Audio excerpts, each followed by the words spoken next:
We're live. It is the Martin Fowler Scrum. Sam and Puneet are in the house.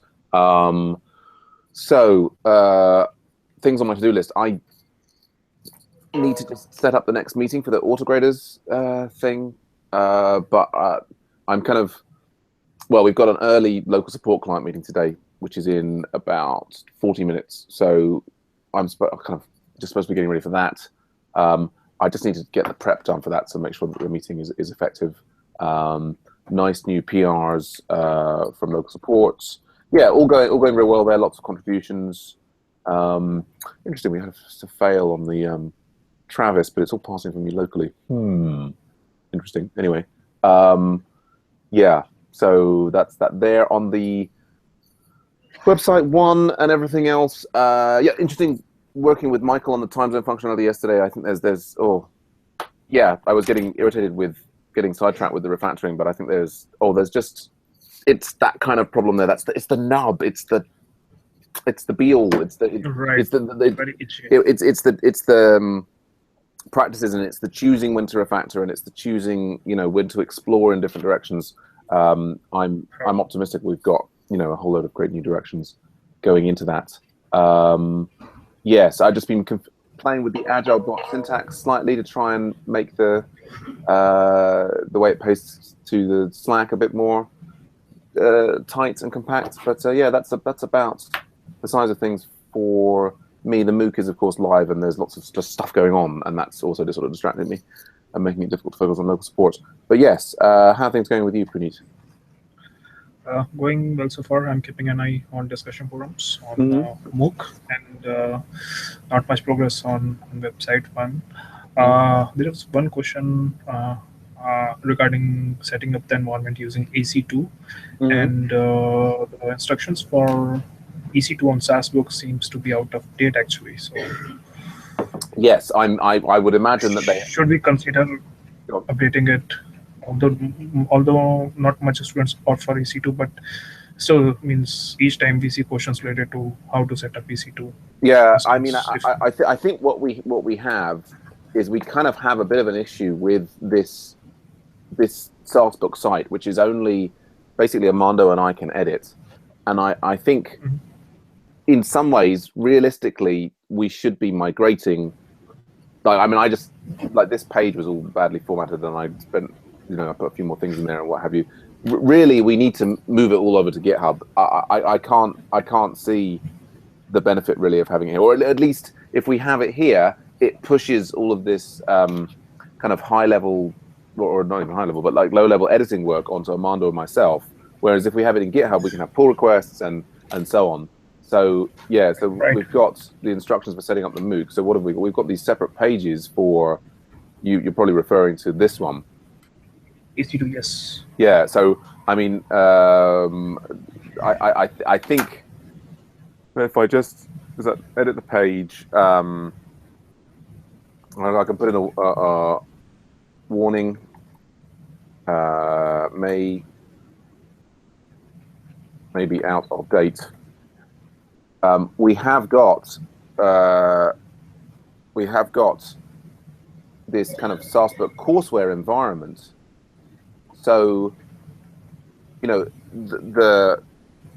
Armando sort of, popped stuff into the wiki. I think realistically, what we should sensibly do with all of this, I mean, I don't know if I'm being sort of religious here. It's just, I think that the danger of having the wiki is that, this, we don't have any review process on potential changes.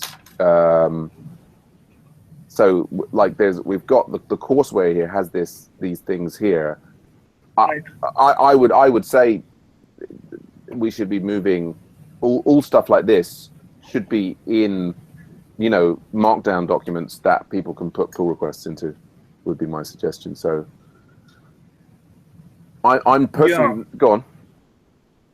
Yeah, makes sense actually. Otherwise, the whole load of changing the stuff will be on you and Armando. Yeah. Or whoever has the access to this. Yes, So I don't think this. It's sort of it's our environment. I mean, I guess one could be saying, oh, we want to be keeping people in this environment, but and seeing our banners and different things. Personally, I don't know that it's worth it. But so I mean, if you're interested in this, or anybody, I mean, I think maybe the thing to do. Clearly, people can create a page in the wiki.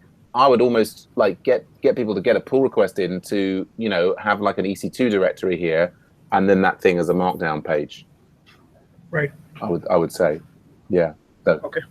I'll leave that. I'll leave that with you. I mean, I probably won't do anything about it myself because there's many other things to edit. But yeah, cool. Any other questions or thoughts? Nope. I think. Yep. One more question. Not a question, but more of a request that. Next, actually, I wanted to attend the meetings involving Charles, giving the feedback on. Okay. Sure. So, in future, is it possible to have a notification?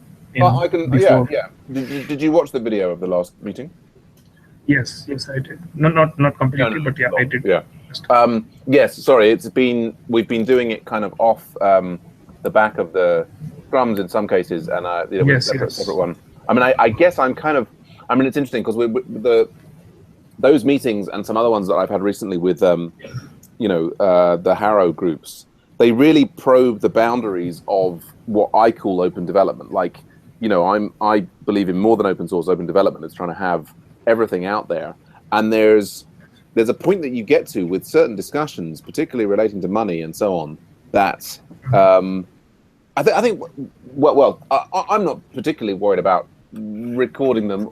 I know that some other people will be potentially sensitive about recording them. The other thing is also about how meetings can get, you know, more complex with more people. I mean, it's interesting. I mean, there was a very strong dynamic, you know, with Thomas being involved in that last meeting. Although he made some excellent points. I mean, the meeting went on longer than I had planned it to go on. Yes.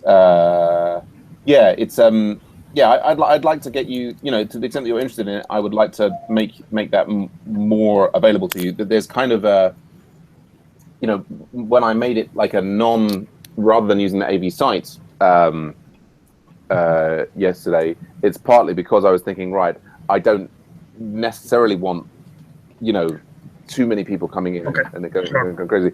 That of course, you've been a model.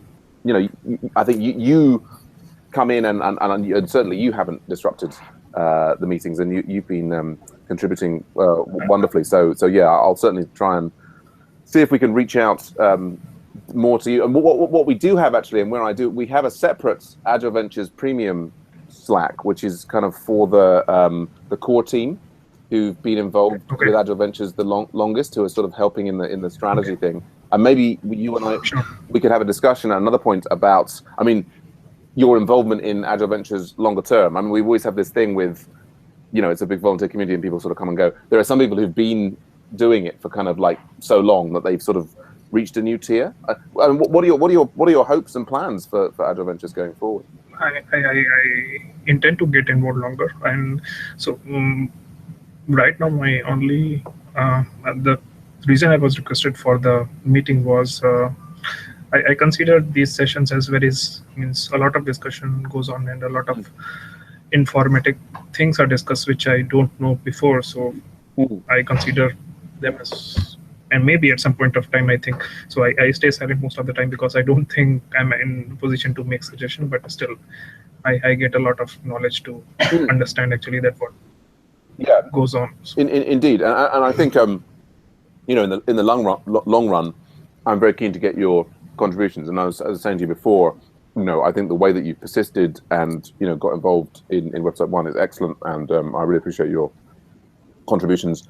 Yeah. So I mean, I think yes. Let's I'll certainly try and make those available to you in future, and yeah, we'll see about getting you more involved in the whole thing. Sure. Thanks. Nice one. All right. Well, I better get ready for this local support meeting. I'll see you maybe at the next Scrum. Sure. All right. Bye for now. Bye.